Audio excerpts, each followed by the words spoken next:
Hello મિત્રો, શું તમે જાણો છો કે કોઈ પણ હિન્દુ સ્ત્રીને મળેલી મિલકત પર તેનો કેટલો અધિકાર હક હોય છે?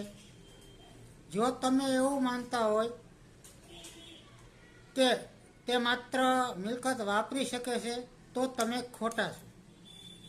હિન્દુ વારસા અધિનિયમની કલમ 14 એવું કહે છે કે કોઈ પણ સ્ત્રીને મળેલી મિલકતની તે સંપૂર્ણ માલિક ગણાય.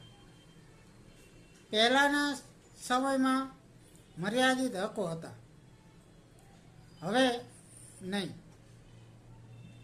કોઈ પણ સ્ત્રીને વારસામાં, ભેટમાં કે લગ્ન સમયે મળેલી કોઈ પણ મિલકતની તે સંપૂર્ણ માલિક ગણાય અને તેવી મિલકત એ બક્ષિસ આપી શકે, ભેટ આપી શકે, વેચી શકે કે કોઈ પણ રીતે એનો ઉપયોગ કરી શકે.